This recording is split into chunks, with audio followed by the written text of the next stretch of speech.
ഓം gum ഗണപതയേ നമഃ. ബഹുമാന്യനായ അധ്യക്ഷൻ ശ്രീ രാഹുൽ ചന്ദ്രാലയം, ഇവിടെ സ്വാഗതം ആശംസിച്ച ശ്രീ രാജേഷ് കർത്ത, ഇവിടെ മനോഹരമായി ഒരു ഈശ്വര പ്രാർത്ഥന പാടിയ ശ്രീ ആകാശ് ബിന്ദു, ഒപ്പം ഇവിടെ സന്നിഹിതരായിരിക്കുന്ന ഓരോരുത്തർക്കും എൻ്റെ വിനീതമായ നമസ്കാരം. സനാതന ഭാരത സംസ്കാരം, ചരിത്രവും വർത്തമാനവും എന്നുള്ളതാണ് ഈ പൊൻകുന്നം ഗണേശോത്സവത്തിൻ്റെ 2ാം ദിവസത്തെ വേദിയിൽ സംസാരിക്കുവാൻ വേണ്ടിയിട്ട് എനിക്ക് തന്നിരിക്കുന്ന ടോപ്പിക്. ഇവിടെ ശ്രീ രാഹുൽ ചന്ദ്രാലയം, അദ്ദേഹം അധ്യാപക പരിഷത്തിൻ്റെ ജില്ലാ സെക്രട്ടറി കൂടിയാണ്. അതുകൊണ്ടായിരിക്കും അദ്ദേഹം ഓപ്പൺഹൈമറിനെയും ഡോക്ടർ APJ അബ്ദുൽ കലാമിനെയും ഒക്കെ കോട്ട് ചെയ്ത് സംസാരിക്കുന്നുണ്ടായിരുന്നു. അതിമനോഹരമായിട്ട് തന്നെ അദ്ദേഹം സംസാരിച്ചു. അദ്ദേഹം ഓപ്പൺഹൈമറിനെ കോട്ട് ചെയ്ത് സംസാരിക്കുമ്പോൾ എനിക്ക് പെട്ടെന്ന് അദ്ദേഹത്തിൻ്റെ അതിപ്രശസ്തമായിട്ടുള്ള ഒരു കോട്ടാണ് ഓർമ്മ വന്നത്. ആരാണ് ഓപ്പൺഹൈമർ എന്ന് ചോദിച്ചു കഴിഞ്ഞാൽ, ആറ്റം ബോംബിന്റെ പിതാവ് എന്നറിയപ്പെടുന്ന ആളാണ് ഓപ്പൺഹൈമർ എന്ന് പറയുന്നത്. ഇദ്ദേഹത്തെ കുറിച്ചിട്ട് ഒരു സിനിമ ഈ ഇടക്കാലത്ത് സാക്ഷാൽ ക്രിസ്റ്റഫർ നോളൻ സംവിധാനം ചെയ്ത് റിലീസായിരുന്നു. ലോകമെമ്പാടും വലിയ ഹിറ്റായിട്ട് ഓടിയ സിനിമയാണ് ഓപ്പൺഹൈമർ എന്ന് പറയുന്ന അദ്ദേഹത്തിന്റെ ജീവചരിത്രം എന്ന് പറയുന്നത്. അദ്ദേഹം സനാതന ധർമ്മത്തെ അല്ലെങ്കിൽ ഹിന്ദു മതത്തെ കുറിച്ച് അദ്ദേഹം പറഞ്ഞത്, most beautiful philosophical song existing in any non tongue എന്നുള്ളതാണ്. ഇനി നോൺ ടങ് എന്ന് അദ്ദേഹം ഉദ്ദേശിച്ചത് അറിയാവുന്ന ഇതുവരെ നിലവിലുള്ള ഏതൊരു ഭാഷയിലും ഏറ്റവും മനോഹരമായിട്ടുള്ള ഫിലോസഫിക്കലായിട്ടുള്ള സോങ് അല്ലെങ്കിൽ ഫിലോസഫിക്കലായിട്ടുള്ള തോട്ടാണ് അല്ലെങ്കിൽ ഫിലോസഫിക്കലായിട്ടുള്ള ചിന്തയാണ് ഹിന്ദു മതം അഥവാ സനാതന ധർമ്മം എന്നുള്ളതാണ്. അത് പറയുന്നത് ഇന്ത്യക്കാരനായിട്ടുള്ള ഒരാളോ ഹിന്ദുവായിട്ട് ജനിക്കുവാൻ ഭാഗ്യം ലഭിച്ചിട്ടുള്ള ഒരാളോ ഒന്നുമല്ല. ലോകത്ത് അമേരിക്കയിൽ ജനിക്കുകയും ശാസ്ത്രത്തിന്റെ മറുകര കാണുകയും ഒക്കെ ചെയ്തു എന്ന് നമുക്ക് പറയാവുന്ന, അങ്ങനെ വിശേഷിപ്പിക്കാവുന്ന ഒരു വ്യക്തി, ആറ്റം ബോംബിന്റെ പിതാവ് എന്ന് വിശേഷിപ്പിക്കാവുന്ന ഒരു വ്യക്തി, ആ വ്യക്തിയാണ് പറയുന്നത് എന്താണ്, ഹിന്ദു മതം എന്ന് പറയുന്ന, ഹിന്ദു റിലീജിയൻ എന്ന് പറയുന്നത്, അല്ലെങ്കിൽ ഹിന്ദു ടീച്ചിങ്സ് എന്ന് പറയുന്നത് the most beautiful philosophical song എന്നുള്ളത്. അപ്പോ അങ്ങനെയുള്ള ഒരാൾക്ക് പോലും നമ്മുടെ സനാതന ധർമ്മത്തിന്റെ മഹത്വവും അതിന്റെ ഭംഗിയും അതിന്റെ തനിമയും ഒക്കെ മനസ്സിലാക്കുവാൻ സാധിക്കുന്ന സമയത്ത് നമ്മുടെ നാട്ടിലെ ചിലര് കഴിഞ്ഞ ഗണേശോത്സവ സമയങ്ങളിൽ ഗണപതി മിത്താണെന്നൊക്കെ പറഞ്ഞുകൊണ്ട് നടക്കുകയായിരുന്നു. അതെന്തോ ആവട്ടെ, കഴിഞ്ഞു പോയൊരു വിഷയമാണ്. നമ്മൾ അതിലേക്ക് വീണ്ടും പോയിട്ട് കാര്യമില്ല. അപ്പൊ സനാതന ഭാരത സംസ്കാരം എന്നുള്ളതാണ് എൻ്റെ വിഷയം. സനാതന ഭാരത സംസ്കാരത്തിന് ചരിത്രമുണ്ട്, സനാതന ഭാരത സംസ്കാരത്തിന് വർത്തമാനമുണ്ട്, സനാതന ഭാരത സംസ്കാരത്തിന് ഭാവിയുമുണ്ട്. എന്താണ് സനാതന ഭാരത സംസ്കാരം എന്നുള്ളത് കൊണ്ട് ഉദ്ദേശിക്കുന്നത്? സനാതന ഭാരത സംസ്കാരം ലോകത്തിലുള്ള മറ്റ് സംസ്കാരങ്ങളെക്കാൾ മികച്ചതാണ്. ലോകത്തുള്ള മറ്റ് സംസ്കാരങ്ങളെല്ലാം നമ്മുടെ മാത്രം പുറകിലാണ്, അല്ലെങ്കിൽ നമ്മളെല്ലാത്തിന്റെ മുൻപിലാണ്. അങ്ങനെയൊന്നും ഒരു അവകാശവാദവും നമ്മൾ ആരുടെയും മുന്നിൽ വെക്കുന്നില്ല. കാരണം നമ്മൾ ഈ സംസ്കാരവും കൊണ്ട് ആരുമായിട്ടും ഒരു ഒളിമ്പിക്സിലും ഒരു ഓട്ട മത്സരത്തിന് പോകാൻ ഉദ്ദേശിക്കുന്നതുമില്ല. പകരം നമ്മൾ എന്താണ് എന്ന് നമുക്ക് ബോധ്യമുണ്ടാവുക എന്നുള്ളത് മാത്രമാണ് സനാതന ഭാരത സംസ്കാരം എന്താണ് എന്ന് നമ്മൾ ലോകത്തോട് വിളിച്ചു പറയുന്നതിന്റെ പുറകിലുണ്ടാകുന്നതിന്റെ ഒരു കാരണം. ഇപ്പോ ഗണേശോത്സവ വേദികൾ വളരെ കാര്യമായിട്ട് ഇത്തരം സാമൂഹിക പ്രസക്തിയുള്ള അല്ലെങ്കിൽ സാംസ്കാരിക പ്രസക്തിയുള്ള വിഷയങ്ങൾ കൈകാര്യം ചെയ്യുന്നുണ്ട്. അതിന് കേരളത്തില് കോട്ടയത്ത് പൊൻകുന്നത്ത് 2024 മാത്രമല്ല, ഗണേശോത്സവ വേദികൾ ഈ പ്രക്രിയ അല്ലെങ്കിൽ ഈ ഒരു പ്രോസസ്സ് തുടങ്ങിയിട്ട് ഏതാണ്ട് 140 130 വർഷങ്ങളെങ്കിലും ആവും. ശരിക്കും പറഞ്ഞാൽ 1893 പല ഗണേശോത്സവ വേദികളിലായിട്ട് നിങ്ങൾ കേട്ടിട്ടുള്ള കാര്യങ്ങൾ തന്നെയാവും. പക്ഷെ ഒരു ഇൻട്രഡക്ഷൻ എന്നുള്ള നിലയിൽ അത് പറയാതെ പോകാൻ സാധിക്കില്ല എന്നുള്ളതാണ്. 1893 മഹാരാഷ്ട്രയിലെ തെരുവീതികളിൽ സാക്ഷാൽ ബാലഗംഗാധര തിലകനാണ് ഗണേശോത്സവങ്ങളെ ഇങ്ങനെ സാർവജനിക ഗണേശോത്സവങ്ങളായിട്ട് അവതാരം ഉണ്ടാകുന്ന സമയത്ത് ശ്രീരാമൻ മാത്രമായിട്ട് അവതരിച്ചു വരികയല്ല, സാക്ഷാൽ നാരായണൻ ശ്രീരാമനായിട്ട് മാത്രം അവതാരം എടുത്തു വരികയല്ല.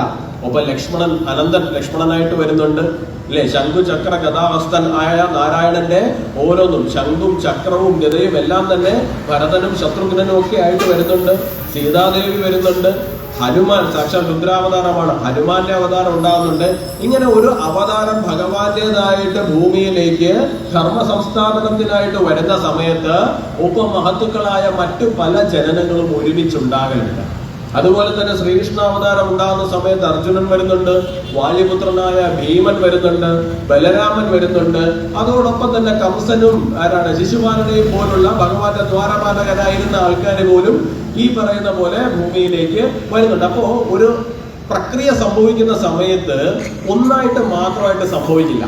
ശരിക്കും പറഞ്ഞാൽ ഭാരതത്തിന്റെ ചരിത്രം എടുത്തു കഴിഞ്ഞാൽ നമ്മൾ ആവർത്തിച്ച് വായിച്ച് പഠിക്കേണ്ടുന്ന വർഷമാണ് 1893 എന്ന് പറയുന്നത്. കാരണം ഒന്ന്, ബാലഗംഗാധര തിലകൻ മഹാരാഷ്ട്രയുടെ തെരുവീതികളില് ഈ പറയുന്ന ഗണേശോത്സവങ്ങൾ ആരംഭിച്ച് ഒരിക്കലും മനുഷ്യന് ബ്രിട്ടീഷുകാരുടെ അന്നത്തെ കരിനിയമങ്ങളിൽ ഒന്നായിരുന്നു ആൾക്കാരെ സംഘടിക്കുവാൻ പാടില്ല എന്ന്. ആ സംഘടിക്കുവാൻ പാടില്ല എന്ന് പറയുന്ന ആ നിയമത്തിനെ മറികടക്കുവാൻ വേണ്ടിയിട്ട് വളരെ കൃത്യമായി ജനങ്ങൾക്ക് ഒരുമിച്ച് വരുവാൻ വേണ്ടിയിട്ടുള്ള ഒരു കൂട്ടായ്മ ഗണേശോത്സവ വേദികളിലൂടെ തുറന്നെടുത്തു. മറുവശത്ത് 1893 സെപ്റ്റംബർ മാസം 11-ാം തീയതി ചിക്കാഗോയിലെ ലോക മത സമ്മേളന വേദിയില് വെറും 30 വയസ്സ് മാത്രമുള്ള ഒരു ചെറുപ്പക്കാരൻ, ഭാരതീയനായ ചെറുപ്പക്കാരൻ ലോക മത സമ്മേളന വേദിയിൽ ലോകത്തിനെ മുഴുവൻ പിടിച്ചു കുലുക്കിക്കൊണ്ട് ഭാരതത്തിന്റെ ഫിലോസഫിക്കൽ ഡെപ്ത് എന്താണെന്ന്, അല്ലെങ്കിൽ ഭാരതത്തിന്റെ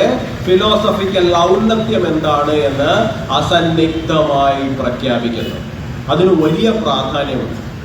വലിയ പ്രാധാന്യമുണ്ട് എന്ന് ഞാൻ പറയാൻ കാരണം, അതുവരെ ഉണ്ടായിരുന്ന ഭാരതത്തിന്റെ അവസ്ഥ എന്തായിരുന്നു എന്ന് നമ്മൾ ചിന്തിച്ചു നോക്കുമ്പോൾ മാത്രമാണ് സ്വാമി വിവേകാനന്ദന്റെ, ഇപ്പൊ നമ്മൾ പലപ്പോഴും പറയുന്നുണ്ട് വിവേകാനന്ദൻ അങ്ങനെ പ്രസംഗിച്ചു, അവിടെ 3 മിനിറ്റ് ആൾക്കാർ എഴുന്നേറ്റ് നിന്ന് കൈയടിച്ചു, വലിയ പ്രാധാന്യം കിട്ടി. ഈ വലിയ പ്രാധാന്യം കിട്ടിയെന്ന് ഒഴുക്കൻ മട്ടിൽ വായിച്ച് പറഞ്ഞു പോകുന്നതല്ലാതെ അത് എന്തുകൊണ്ട് ആ പ്രാധാന്യം ലഭിച്ചു എന്ന് നമ്മൾ എപ്പോഴെങ്കിലും ചിന്തിച്ചിട്ടുണ്ടോ?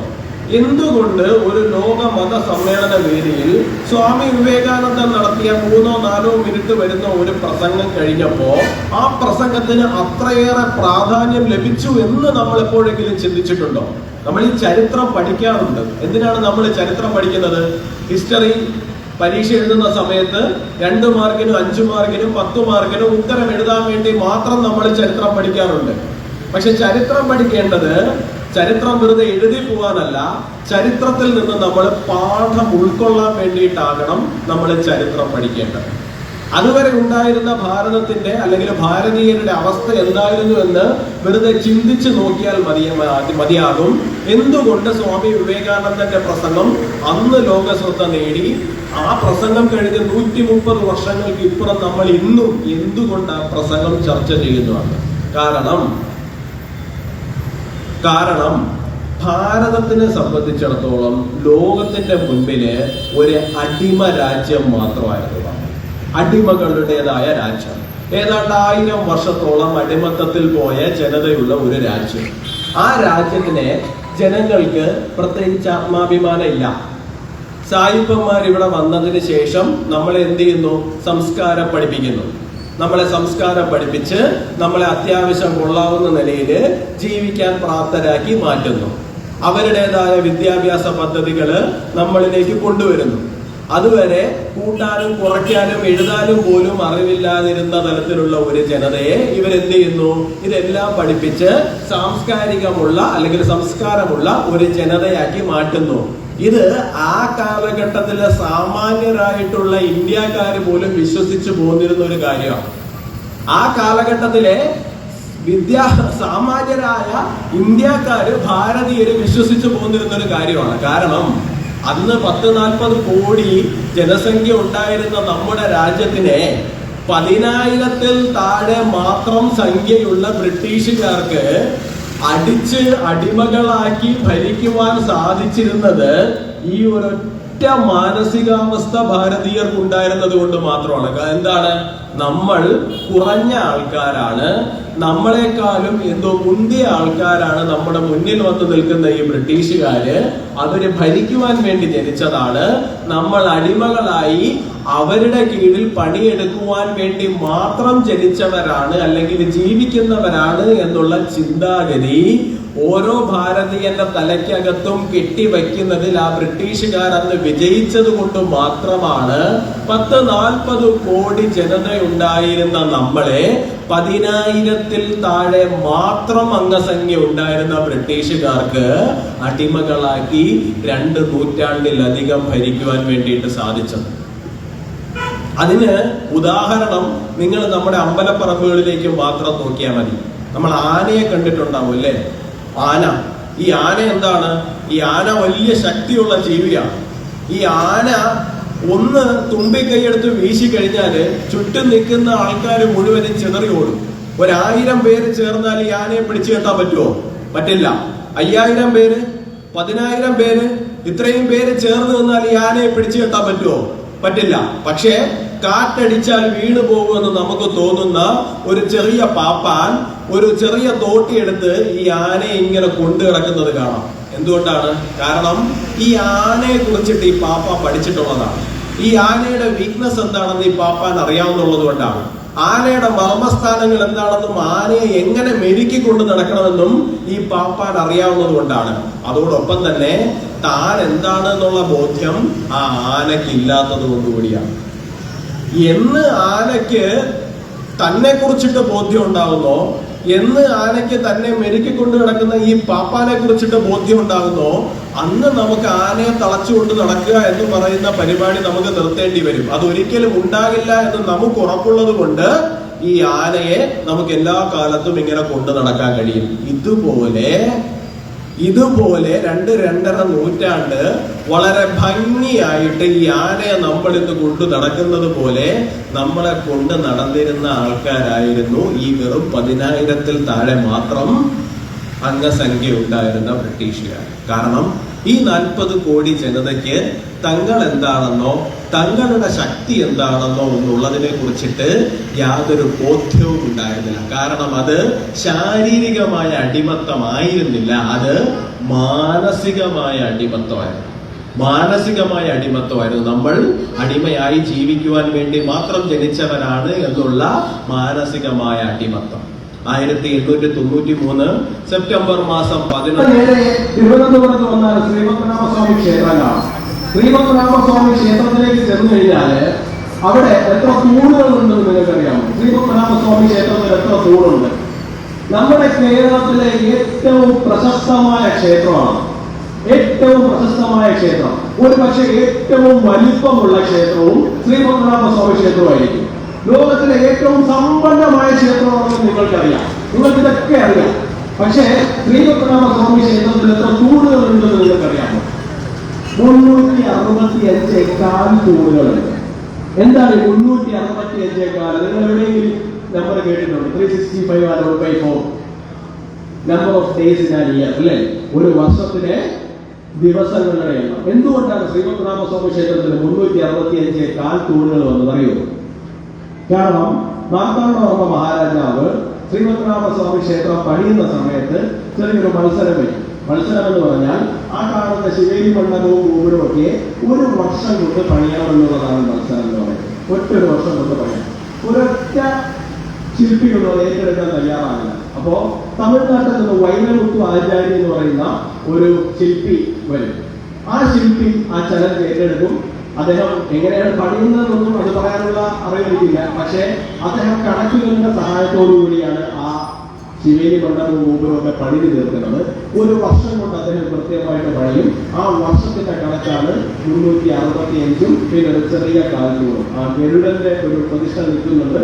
ആ ഗരുഡന്റെ ഇടതുവശത്തായിട്ട് നോക്കിയാൽ ഇപ്പോഴും പോയാൽ കാണാം ഒരു ചെറിയ കാൽത്തൂണ് അവിടെ കിടത്തിയിട്ടുണ്ട്. 17-ാം നൂറ്റാണ്ടിലാണ് കേട്ടോ. ഇത് 17-ാം നൂറ്റാണ്ടിലാണ്. ഈ 17-ാം നൂറ്റാണ്ടില് പോസിറ്റീവ് നമ്പേഴ്സ് എന്താണ്, നെഗറ്റീവ് നമ്പേഴ്സ് എന്താണെന്ന് യൂറോപ്യൻസിന് അറിയില്ല എന്നുകൂടി നമ്മൾ മനസ്സിലാക്കും. അപ്പോൾ മാത്രമേ ഇതിന്റെ മഹത്വം നമുക്ക് മനസ്സിലാവൂ. പോസിറ്റീവ് നമ്പേഴ്സ് എന്താണ്, നെഗറ്റീവ് നമ്പേഴ്സ് എന്താണെന്നുള്ള കാര്യം യൂറോപ്യൻസിന് അറിയില്ല. ഏതെങ്കിലും ഒരു ഇക്വേഷൻ ഡിറൈവ് ചെയ്ത് വരുമ്പോൾ അവിടെ നെഗറ്റീവ് നമ്പേഴ്സ് ആൻസർ ആയിട്ട് വന്നു കഴിഞ്ഞാൽ അവരുടൻ തന്നെ എന്ത് ചെയ്യും, ഇത് എന്തോ ഇൻസൈൻ ആയിട്ടുള്ള കണക്കാണ് എന്ന് പറഞ്ഞിട്ട് അവരതിനെ ഇഗ്നോർ ചെയ്യാറായിരുന്നു പതിവ്. ആ കാലഘട്ടത്തിലാണ് നമ്മൾ ഇങ്ങനെ ഒരു അത്ഭുതം അവിടെ ചെയ്തു വെച്ചത്.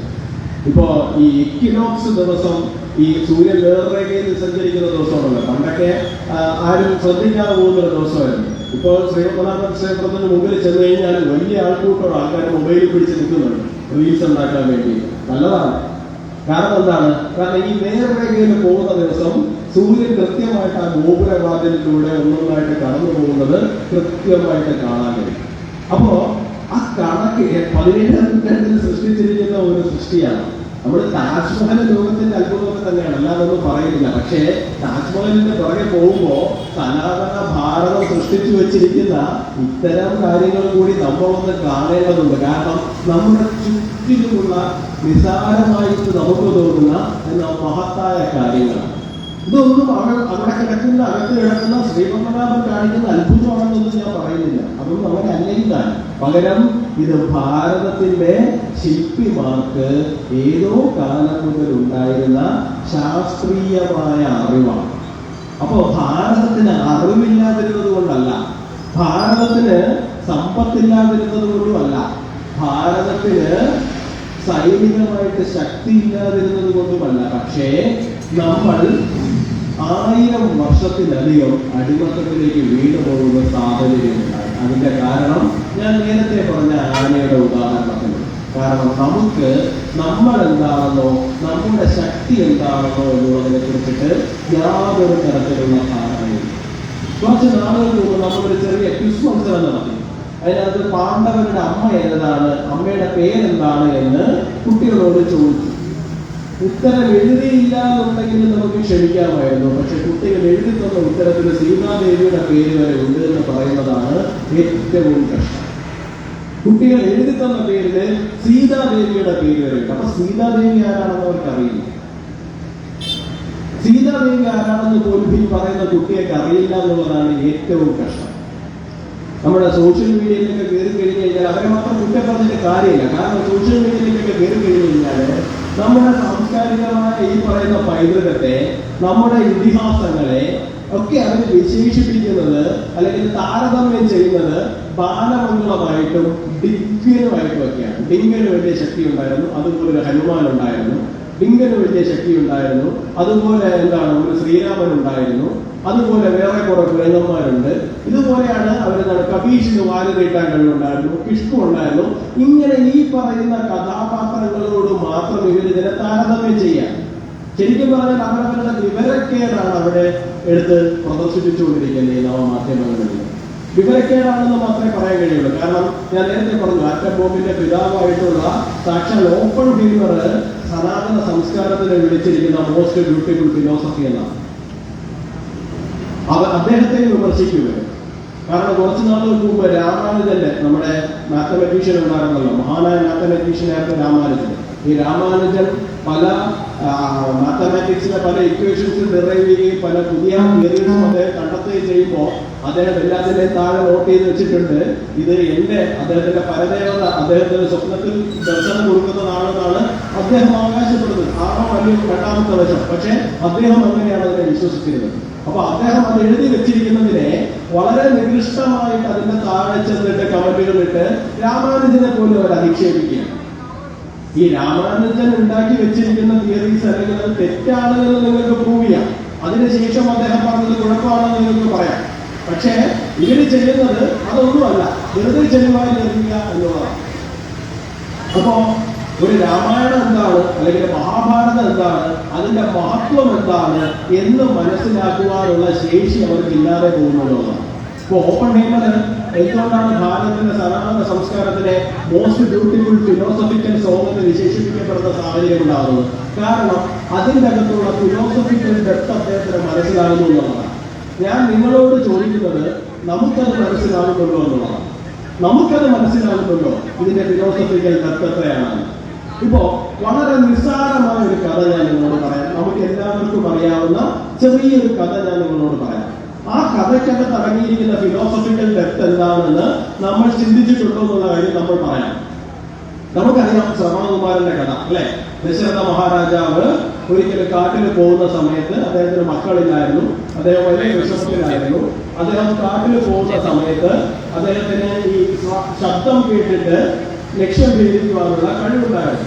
അദ്ദേഹം ഏതോ മൃഗം വെള്ളം കുടിക്കുന്നതാണ് എന്ന് തെറ്റിദ്ധരിച്ചിട്ട് ശബ്ദം കേട്ട് അമ്പ ചെയ്തിട്ട് ആ മൃഗത്തിനെ കൊല്ലുന്നു. പക്ഷെ ആ നിലവിൽ ഉയരുമ്പോഴാണ് അദ്ദേഹത്തിന് മനസ്സിലാകുന്നത് അതൊരു മൃഗമായിരുന്നില്ല, പകരം എന്തായിരുന്നു, ഒരു മനുഷ്യനായിരുന്നു അത് അദ്ദേഹത്തിന് മനസ്സിലാകുന്നത്. അദ്ദേഹം ഉടൻ തന്നെ ഓടി അവിടേക്ക് ചെല്ലുന്നു. ശ്രവണകുമാരനെ അദ്ദേഹം കാണുന്നു. നമ്മളിവിടെ മനസ്സിലാക്കേണ്ടുന്ന ഒരു കാര്യമുണ്ട്. ഈ ഇടക്കാലത്ത് നേപ്പാളില് 10-20 വർഷമാവും, നേപ്പാളിലെ രാജകുടുംബാംഗങ്ങളെ മുഴുവൻ രാജാവിന്റെ അനിയൻ വെടിവെച്ചു. അന്ന് എൻ്റെ ഒരു സുഹൃത്ത് എന്നോട് പറഞ്ഞു, ഈ അനിയൻ എന്നിട്ട് സ്വയം ഷൂട്ട് ചെയ്ത് മരിക്കുകയും ചെയ്തു. അപ്പോൾ എൻ്റെ ഒരു സുഹൃത്ത് എന്നോട് പറഞ്ഞു, ഈ അനിയൻ ഷൂട്ട് ചെയ്ത് മരിച്ചില്ലായിരുന്നുവെങ്കിൽ ആ അനിയനെ ശിക്ഷിക്കാൻ പറ്റില്ലായിരുന്നു. ഞാൻ ചോദിച്ചു, അതെന്താ? രാജാവിനെ കുടുംബത്തിനെ മുഴുവൻ വെടിവെച്ചു വന്നാളെ ശിക്ഷിക്കല്ലേ? അപ്പൊ അയാൾ എന്നോട് പറഞ്ഞില്ല, നിയമപ്രകാരം അയാളാണ് അടുത്ത രാജാവാകേണ്ടത്. രാജാവിന്റെ അനിയനാണ്, രാജാവിന്റെ മക്കളും എല്ലാവരും മരിച്ചുപോയി. അപ്പൊ സ്വാഭാവികമായി അടുത്ത രാജാവാകേണ്ടത് ഈ രാജാവിന്റെ അനിയനാണ്. അപ്പോ അടുത്ത രാജാവല്ലേ, ആ രാജാവിനെ ഇങ്ങനെ ശിക്ഷിക്കും. ആര് ശിക്ഷിക്കും? ശിക്ഷിക്കാൻ നിയമത്തിനകത്ത് പഴുതുകളില്ല, അല്ലെങ്കിൽ നിയമത്തിന് ഒരു പ്രൊവിഷൻ ഇല്ല. അപ്പൊ അദ്ദേഹമാണ് അടുത്ത രാജാവാകേണ്ടത്. അപ്പോ നമ്മൾ മനസ്സിലാക്കേണ്ടുന്ന കാര്യം, രാജാവ് ഒരു തെറ്റ് ചെയ്തു കഴിഞ്ഞാൽ രാജാവ് സ്വയം ശിക്ഷിച്ചില്ല എന്നുണ്ടെങ്കിൽ രാജാവിന്റെ മറ്റാർക്കും ശിക്ഷിക്കാനുള്ള അവകാശമില്ല എന്നുള്ളതാണ്. അപ്പൊ ദശരഥൻ ഒരു തെറ്റവിടെ ചെയ്തു. ശ്രവണകുമാരനെ ആളറിയാതെ ആയാലും അമ്പ ചെയ്ത് കൊണ്ടു. സ്വാഭാവികമായിട്ടും അദ്ദേഹത്തിന് സ്വയം തീരുമാനിക്കാൻ, ഞാൻ രാജാവാണ്, ഞാൻ തെറ്റ് ചെയ്തു, പക്ഷെ ഞാൻ എന്നോട് ക്ഷമിച്ചിരിക്കുന്നു എന്ന് പറഞ്ഞ് അദ്ദേഹത്തിന് അവിടെ പോകാം. പക്ഷെ അദ്ദേഹം പോയോ? ഇല്ല. പകരം അദ്ദേഹം എന്ത് ചെയ്തു? നേരെ ശ്രവണകുമാരന്റെ അടുത്ത് ചെന്നു. അവിടെ ചെന്നിരുന്ന് തന്റെ തെറ്റ് ഏറ്റുപറഞ്ഞു. എനിക്ക് അബദ്ധം പറ്റിയതാണ്, തെറ്റ് പറ്റിയതാണ്. അപ്പോൾ ശ്രവണകുമാരൻ തിരിച്ചെന്ന് പറഞ്ഞു, സാരമില്ല, ഞാൻ താങ്കളോട് ക്ഷമിച്ചിരിക്കുന്നു, താങ്കൾ അറിയാതെ ചെയ്തു പോയ തെറ്റാണ്. പക്ഷേ എന്റെ കുടിലിൽ എന്റെ അച്ഛനും അമ്മയുണ്ട്, 2 പേർക്കും കണ്ണ് കാണില്ല, അവരവിടെ ദാഹജലം കാത്തിരിക്കുകയാണ്. നിങ്ങൾ എന്റെ ശരീരം ഒന്ന് അവിടെ എത്തിക്കണം, ഒപ്പം അവർക്ക് ദാഹജലവും കൊണ്ടുപോകണം. ദശരഥ മഹാരാജാവിന് വേണമെങ്കിൽ അതവിടെ വിട്ടിട്ട് പോകാം. പക്ഷേ അദ്ദേഹം എന്ത് ചെയ്തു? അദ്ദേഹം അവിടുന്ന് ആ മുനികുമാരന്റെ ശരീരവും വെള്ളവുമായിട്ട് നേരെ അച്ഛന്റെ അമ്മയുടെ അടുത്തെത്തി. അവിടെ എത്തിയതിനു ശേഷവും അദ്ദേഹത്തിന് വീണ്ടും നുണ പറയാം. എന്താണ്? ഇത് നിങ്ങളുടെ മകനെ ഒരു പുലി പിടിച്ചതാണ്, അല്ലാന്നുണ്ടെങ്കിൽ മറ്റെന്തെങ്കിലും അപകടം പറ്റിയതാണ്, അദ്ദേഹത്തിന് എന്തും പറയാം. പക്ഷേ അദ്ദേഹം അവിടെ ചെന്നു, അച്ഛനും അമ്മയ്ക്ക് ദാഹജലം കൊടുത്തതിന് ശേഷം അദ്ദേഹം എന്ത് ചെയ്തു? തനിക്ക് പറ്റിപ്പോയ തെറ്റ് ഏറ്റുക. ദശരഥൻ അവിടെ എത്തുമ്പോ അദ്ദേഹം കാണുന്ന കാഴ്ച എന്ന് പറയുന്നത്, ഈ അച്ഛനും അമ്മയും പരസ്പരം പരിതപിച്ചുകൊണ്ടിരിക്കുന്നതാണ്. മകൻ പോയിട്ട് നേരെ കുറെയായി, ഇതുവരെ വന്നില്ല, ഒരുപക്ഷെ ഞങ്ങളെ നോക്കാൻ അവരെ വയ്യാത്തത് കൊണ്ട് അവൻ ചിലപ്പോൾ കടന്നു കളഞ്ഞതായിരിക്കും എന്നൊക്കെ ദശരഥൻ അവരങ്ങനെ വിശ്വസിച്ചോട്ടെ എന്ന് അദ്ദേഹത്തിന് വേണമെങ്കിൽ കരുതാമായിരുന്നു. പക്ഷേ അദ്ദേഹം അങ്ങനെ അല്ല കരുതിയത്. പകരം അദ്ദേഹം എന്ത് ചെയ്തു? അവിടെ ചെന്നു തന്നെ തിരിച്ച് അവർക്ക് മുമ്പിൽ ഏറ്റുപറഞ്ഞു. അങ്ങനെ ഏറ്റുപറഞ്ഞപ്പോ അവരെന്ത് ചെയ്തു? കുറെ നേരം കരഞ്ഞു. ശേഷം അദ്ദേഹത്തിനെ ശപിച്ചു. എന്താണ്? പുത്രദുഃഖം കാരണം നീ മരിച്ചു പോകട്ടെ എന്ന് പറഞ്ഞ് അദ്ദേഹത്തെ ശപിച്ചു. നമ്മളിവിടെ ഒരു കാര്യം മനസ്സിലാക്കണം. ഈ ചെറിയൊരു കഥയിൽ നിന്ന് നമ്മൾ വേറെ പല കഥകളും പഠിച്ചിട്ടുണ്ട്. എന്താണ്? ശ്രവണകുമാരൻ അച്ഛനെയും അമ്മയും നോക്കി, അപ്പൊ നമ്മൾ നമ്മുടെ അച്ഛനെയും അമ്മയും നന്നായിട്ട് നോക്കണം എന്നൊക്കെ ഉള്ള കഥകള് നമ്മൾ ഒരുപാട് പഠിച്ചിട്ടുണ്ട്. പക്ഷേ നമ്മൾ ശരിക്കും പഠിക്കേണ്ടുന്ന കഥ മറ്റൊന്നും കൂടിയുണ്ട്. ആ പോളിസിയുടെ പേര് ഇന്റഗ്രിറ്റി എന്നാണ്. എന്താണ് integrity? What is integrity? Integrity എന്ന് പറഞ്ഞു കഴിഞ്ഞാൽ doing right even when nobody is watching എന്നുള്ളതാണ്. ആരും നമ്മളെ കാണുന്നില്ല എന്ന് ഉറപ്പുള്ളപ്പോൾ പോലും ശരി മാത്രം ചെയ്യുക എന്നുള്ളതാണ് ഇന്റഗ്രിറ്റി എന്ന് പറയുന്നത്. ആ ഇന്റഗ്രിറ്റി അദ്ദേഹം അതിശക്തമായിട്ട് ഫോളോ ചെയ്തപ്പോ അദ്ദേഹത്തിന് പകരമായി ലഭിച്ചത് ഒരു ശാപമാണ്. പക്ഷേ ആ ശാപം പോലും അദ്ദേഹത്തിന് വരമായി മാറി. കാരണം അതുവരെ മക്കളില്ലാതിരുന്ന അദ്ദേഹത്തിന് മക്കളെ കിട്ടി. അതിലൊരാള് സാക്ഷാൽ ശ്രീമദ് നാരായണനായിരുന്നു. അപ്പോ ഒരു ചെറിയ കഥയാണ് രാമായണത്തിലെ. ആ രാമായണത്തിലെ ആ ഒരു ചെറിയ കഥ പഠിപ്പിക്കുന്ന ഫിലോസഫിക്കൽ ഡെപ്ത് എത്രയാണ് എന്ന് നമ്മൾ മനസ്സിലാക്കും. 24,000-ലധികം ശ്ലോകങ്ങളോട് കൂടി ഉണ്ടായിരിക്കുന്ന രാമായണം എന്ന് പറയുന്ന ആ മഹത്തായ കൃതി ഒരു ചെറിയ കഥയിലൂടെ മാത്രം ഇത്രയും വലിയ ഫിലോസഫിക്കലായിട്ടുള്ള നമുക്ക് കഴിഞ്ഞുകൊണ്ടിരിക്കുന്ന ആ മഹാകാവ്യം നമ്മളെ എന്തൊക്കെ പഠിപ്പിക്കുന്ന ആദിമഹാകാവ്യമാണ്. ആ ആദിമഹാകാവ്യം എന്തൊക്കെ നമ്മളെ പഠിപ്പിക്കുന്നു എന്ന് നമ്മൾ ചിന്തിച്ചു കൊണ്ടാണ് ആ ആദിമഹാകാവ്യം. ഈ രാമായണം ഉണ്ടായിരിക്കുന്ന കാലഘട്ടം ഏതാണ് നമുക്കറിയോ? നമുക്കറിയില്ല. രാമായണം ഉണ്ടായിരിക്കുന്ന കാലഘട്ടം ഏതാണെന്ന് നമുക്കറിയില്ല. മഹാഭാരതം എഴുതി ഉണ്ടാക്കിയിരിക്കുന്ന നമുക്ക് രാമായണപരമായിട്ട് അല്ലെങ്കിൽ ഇതിഹാസപരമായിട്ട് പുരാണപരമായിട്ട് നമുക്കൊരു കണക്കുണ്ടാവും. ത്രേതായുഗത്തിൽ ഇത്രാമത്തെ വർഷം ഇത്രാമത്തെ എന്താണ് ദിവസത്തിൽ ഉണ്ടായി എന്നൊക്കെ പറഞ്ഞാൽ നമുക്കൊരു കണക്കുണ്ടാവും. ഞാൻ ആധുനികമായ ഒരു ഇതിന്റെ പുറത്തു നിന്നാണ് ഞാൻ ചോദിക്കുന്നത്. ആധുനികമായ ഒരു കണക്കിന്റെ പുറത്തു നിന്ന് നോക്കിയപ്പോൾ രാമായണം ഏത് കാലത്ത് എഴുതി ഉണ്ടായി എന്നുള്ളതിന് കൃത്യമായിട്ടൊരു കണക്ക് പറയാൻ കഴിയില്ല. ഒരു അപ്രോക്സിമേറ്റ് കണക്ക് മാത്രമേ നമുക്ക് പറയാൻ സാധിക്കുകയുള്ളൂ. ഇപ്പൊ കഴിഞ്ഞ ദിവസം ഞാനൊരു വാർത്ത ഉണ്ടായിരുന്നു. ഋഗ്വേദത്തില് 6000 വർഷങ്ങൾക്ക് മുമ്പ് സംഭവിച്ചിട്ടുള്ള സൂര്യഗ്രഹണത്തിനെ കൃത്യമായി രേഖപ്പെടുത്തിയിട്ടുണ്ട് എന്നൊക്കെ പറഞ്ഞിട്ട് ഒരു വാർത്ത, മാതൃഭൂമിയുടെ വാർത്ത ഞാൻ കണ്ടായിരുന്നു. അതിന്റെ താഴെ കുറെ പഠിപ്പിക്കുന്നവര് പോയിട്ട് അവിടെയും പോയി പഠിപ്പിക്കുന്നവർ കണ്ടായിരുന്നു. ഇങ്ങനെയല്ല, നിങ്ങളെന്താണ് മാതൃഭൂമിയാണോ ജന്മഭൂമിയാണോ എന്ന് ചോദിച്ചിട്ട് അവരെ പോയി പഠിപ്പിക്കുന്നത് കണ്ടായിരുന്നു. അതെന്തോ ആയിക്കോട്ടെ പോട്ടെ. എന്നാൽ 5000-6000 വർഷങ്ങൾക്ക് എങ്കിലും പഴക്കമുണ്ടാവും ഈ പറയുന്ന പല കൃതികളും ഇവിടെ ഉണ്ടായിട്ടുണ്ട് എന്നുള്ള കാര്യത്തില് നമുക്ക് വലിയ സംശയമൊന്നും ഉണ്ടാകേണ്ട കാര്യമില്ല. ഈ പറയുന്ന യുഗങ്ങളുടെ കണക്കൊക്കെ അത് വിട്ടിരുന്നാലും ശരി തന്നെയാണ്. ഞാൻ നിങ്ങളോടൊന്ന് ചോദിച്ചോട്ടെ, ഒരു സ്ഥലത്ത് ഒരു കാവ്യ സമാഹാരം ഉണ്ടാകണമെന്നുണ്ടെങ്കിൽ, ഒരു നല്ല ലിറ്ററേച്ചർ ഉണ്ടാകണമെന്നുണ്ടെങ്കിൽ ആ സ്ഥലത്ത് ആദ്യം ഉണ്ടാകേണ്ടത് എന്താണ്? ആ സ്ഥലത്ത് ആദ്യം എന്തുണ്ടാകണം? ഒരു ഭാഷ ഉണ്ടാകണം, അല്ലേ? ഒരു ഭാഷ ഉണ്ടെങ്കിൽ മാത്രമല്ലേ അവരൊരു കാവ്യ സമാഹാരം നമുക്ക് ഉണ്ടാകാൻ പറ്റുള്ളൂ, ഒരു ലിറ്ററേച്ചർ നമുക്ക് ഉണ്ടാക്കാൻ പറ്റുള്ളൂ. ആ ഭാഷയ്ക്ക് ലിപി ഉണ്ടാകണം, അല്ലേ? ആ ഭാഷയ്ക്ക് ലിപി ഉണ്ടെങ്കിലല്ലേ ഇത് എഴുതാൻ കഴിയുള്ളൂ. ഈ ഭാഷയും ലിപിയും പൂർണ്ണമാണെങ്കിൽ എന്തുണ്ടാകണം? ഇതിന് രണ്ടിനും വ്യാകരണം ഉണ്ടാകണം, അല്ലേ? വ്യാകരണം ഉണ്ടെങ്കിൽ മാത്രമേ ഒരു ഭാഷ ഉത്തമമായ ഭാഷയായിട്ട് മാറുകയുള്ളൂ. ഇല്ലാന്നുണ്ടെങ്കിൽ നമ്മുടെ ബാഹുബലിയിലെ കാലകേയന്മാർ വന്ന് സംസാരിക്കുന്ന പോലെ നിണ്ട പിസ്റ്റ എന്നൊക്കെ പറയുന്നവരെ കുറെ വാക്കുകൾ കൂട്ടി വെച്ചിട്ട് കമ്മ്യൂണിക്കേഷന് വേണ്ടി സാധാരണമായി ഉപയോഗിക്കുന്ന എന്തോ ഒന്ന് മാത്രമായിട്ട് മാറും. അപ്പോ ഭാഷ ഉണ്ടാകണം, വ്യാകരണം ഉണ്ടാകണം, അപ്പോഴേ ഭാഷ പൂർണ്ണമാവുകയുള്ളൂ. അത് മാത്രമല്ല അതിനൊരു ലിപിയും ഉണ്ടാകണം. ഇത് മൂന്നുമുള്ള ഒരു സ്ഥലത്ത് മനുഷ്യർക്ക് സാംസ്കാരികമായ ഔന്നത്യം ഉണ്ടാകും, അല്ലേ? നിങ്ങളിപ്പോ ആൻഡമാൻ നിക്കോബർ ഐലൻഡിലേക്ക് പോയി കഴിഞ്ഞാൽ സെന്റിനൽസ് എന്ന് വിളിക്കുന്ന കുറച്ച് ഒരു ദ്വീപ സമൂഹമുണ്ട്. അവിടെ കുറച്ച് ആൾക്കാരുണ്ട്. അവിടെ ചെന്ന് പോയി കഴിഞ്ഞാൽ നിങ്ങൾക്ക് നല്ലൊരു ഭാഷ കാണാൻ സാധിക്കുമോ? വ്യാകരണം എന്നൊരു ഭാഷ കാണാൻ സാധിക്കുമോ? ഇല്ല. ലിപി ഉണ്ടാവുമോ ഭാഷയ്ക്ക്? ഇല്ല. അവിടെ പോയി കഴിഞ്ഞാൽ ഒരു ലിറ്ററേച്ചർ നിങ്ങൾക്ക് കാണാൻ സാധിക്കുമോ? ഇല്ല. എത്രയോ കാലങ്ങളായിട്ട് മനുഷ്യരവിടെ താമസിക്കുന്നുണ്ടായിരുന്നു. പക്ഷേ സാംസ്കാരികമായ ഔന്നത്യം അവർക്ക് ഉണ്ടായിട്ടില്ലാത്തത് കൊണ്ട് മാത്രം ഇതൊന്നും അവിടെ കാണാൻ സാധിക്കില്ല. അപ്പോ കാലം നിർണയിക്കാൻ കഴിയാത്ത ഒരു സമയത്ത് ആദിമഹാകാവ്യമായ രാമായണം സംസ്കൃതം പോലൊരു ഉത്തമ ഭാഷയിലെ മണ്ണിൽ തുറവിയെടുത്തിട്ടുണ്ടായി എന്നുണ്ടെങ്കിൽ ആ കാലഘട്ടത്തിലെ നമ്മുടെ മണ്ണിന്റെ സാംസ്കാരികമായ ഔന്നത്യം എത്രയായിരുന്നു എന്ന് ചിന്തിക്കുക. ഞാൻ എല്ലാ വേദികളിലും പറയുന്നത് ഇവിടെ ആവർത്തിക്കുന്നു, നിങ്ങൾ അതിനകത്ത് ഭക്തി കാണണ്ട, നിങ്ങൾ അതിനകത്ത് ശ്രീരാമൻ എന്ന് പറയുന്ന വിഷ്ണുവിന്റെ അവതാരത്തിനെ കാണണ്ട, അദ്ദേഹം പ്രവർത്തിച്ച അത്ഭുത പ്രവർത്തികൾ കാണണ്ട, ഹനുമാൻ എന്താണ് കടലിൽ ചാടി കടന്നതിനെ നിങ്ങൾ കാണണ്ട, ഗംഗ ദഹിപ്പിച്ചതിനെ നിങ്ങൾ കാണണ്ട, ഇവരോടൊന്നും നിങ്ങൾക്ക് ഭക്തിയും ഉണ്ടാവണ്ട. പക്ഷേ നിങ്ങൾക്ക് ആ സാംസ്കാരികമായ ഔന്നത്യം എത്രയായിരുന്നു എന്നുള്ളത് ചിന്തിച്ചു നോക്കാമോ? ഏതോ കാലഘട്ടത്തിൽ, അതും സംസ്കൃതം പോലൊരു ഉത്തമ ഭാഷയിൽ. ഈ സംസ്കൃതത്തിന് ഒരു പ്രത്യേകത എന്താ പറയുക? സംസ്കൃതത്തിന്റെ പദസമ്പത്ത് എത്രയാണെന്ന് പറയുന്നത്. ഇപ്പോൾ ഇംഗ്ലീഷിന്റെ പദസമ്പത്ത് എന്ന് പറഞ്ഞു കഴിഞ്ഞാൽ 4-5 ലക്ഷം എടുക്കുന്നത് ഞാൻ മനസ്സിലാക്കുന്നത്. പ്രാകൃത അറബിക്കാണ് 22 ലക്ഷം വരും. അതാണ് അതിന് മുകളിൽ നിൽക്കുന്നത്. നമുക്ക് ഇന്ന് അറിയാവുന്ന ഭാഷകളിൽ ഏറ്റവും മുകളിലുള്ളത്. സംസ്കൃതത്തിന്റെ പദസമ്പത്ത് എത്രയാണെന്നറിയാം? ഇൻഫിനിറ്റി എന്നാണ് പറയുന്നത്. അനന്തമാണ്. അനന്തമാണ്. പിന്നെ നമ്മൾ കുറച്ചുകൂടി സൂക്ഷ്മമായിട്ടൊക്കെ പരിശോധിക്കാൻ നോക്കിയാൽ 10 കോടി 12 കോടി എന്നൊക്കെ നമുക്ക് കാണാനുണ്ട്. ഇതാണ് സംസ്കൃതത്തിന്റെ പദസമ്പത്ത് എന്ന് പറയുന്നത്.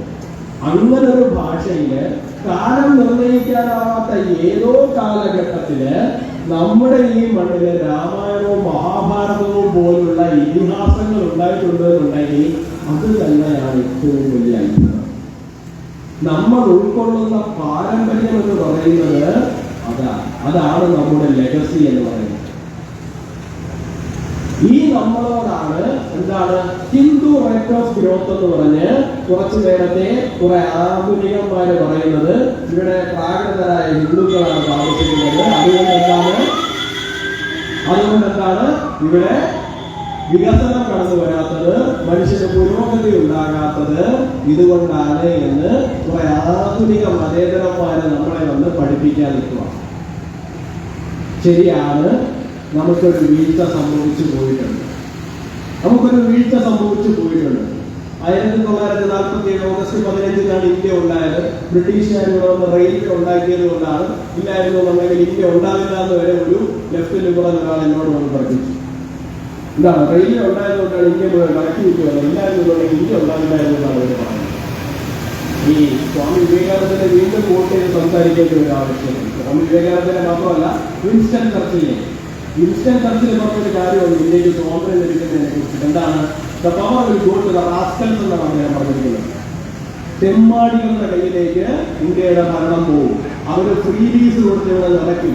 ആൾക്കാര് അതിനുവേണ്ടി മാത്രം പുറകെ പോകും. ഇവിടുത്തെ ഭരണം കൊള്ളക്കാരുടെ കയ്യിലേക്ക് പോകും. അങ്ങനെ ഈ രാജ്യം വീണ്ടും ശിഥിലമാകുമെന്നാണ് വിൻസ്റ്റൺ ചർച്ചിൽ പറഞ്ഞത്.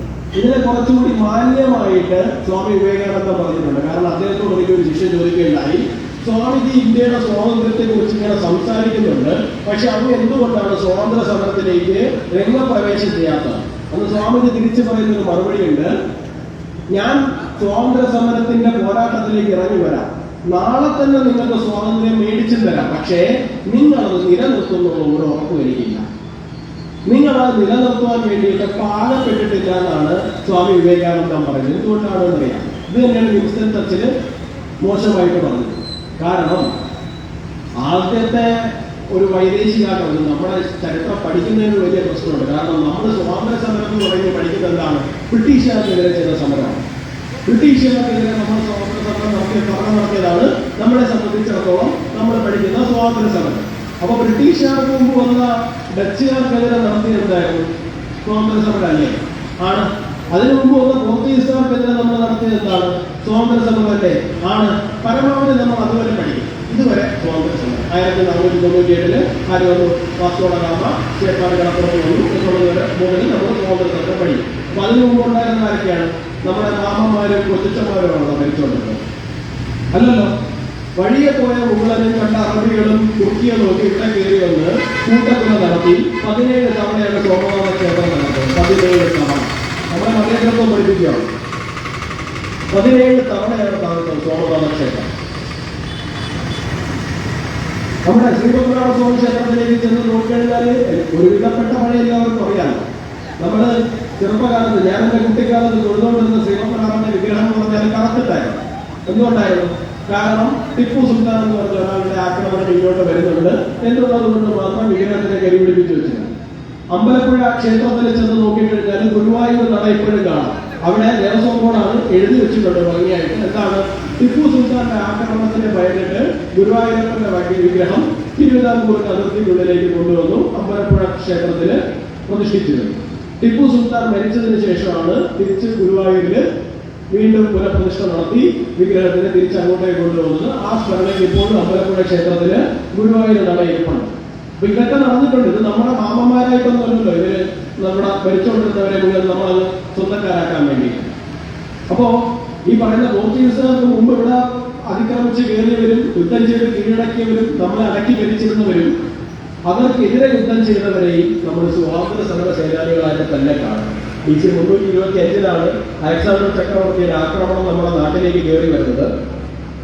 BC 325 അലക്സാണ്ടർ ചക്രവർത്തി കയറി വരുന്ന സമയത്ത് അദ്ദേഹം ഇന്ത്യയെ കീഴടക്കിയിട്ട് പോയി എന്നൊക്കെയാണ് നമ്മൾ പഠിക്കുക. എവിടെ?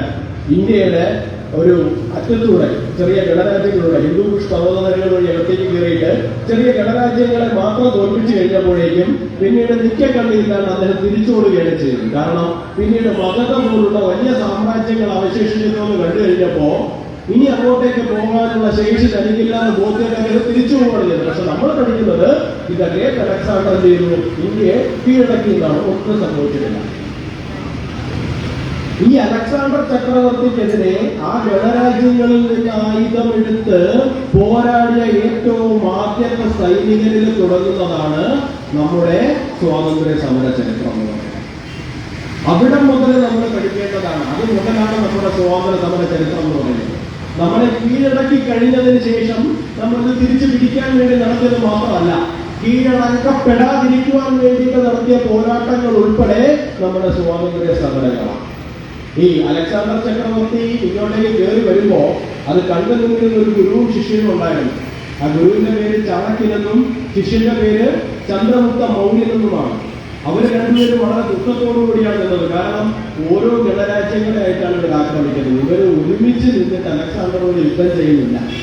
മഗധയെ കണ്ട് പേടിച്ചിട്ട് അവർ തിരിച്ചോടിയെങ്കിലും മഗധ അന്ന് പോരാടാനുള്ള വലിയ മാനസികമായ തയ്യാറെടുപ്പിലൊന്നും ആയിരുന്നില്ല എന്നുള്ളതാണ് യാഥാർത്ഥ്യം. അപ്പോ അവര് തീരുമാനിച്ചു, ഇങ്ങനെ വിടാൻ പറ്റില്ല, ഇതൊരു സൂചനയാണ്, ആപത്സൂചനയാണ്, ഇനിയും ഇത്തരം ആക്രമണങ്ങൾ ഇവിടെ ഉണ്ടാകാം. അങ്ങനെ ഗുരുവും ശിഷ്യനും ചേർന്ന്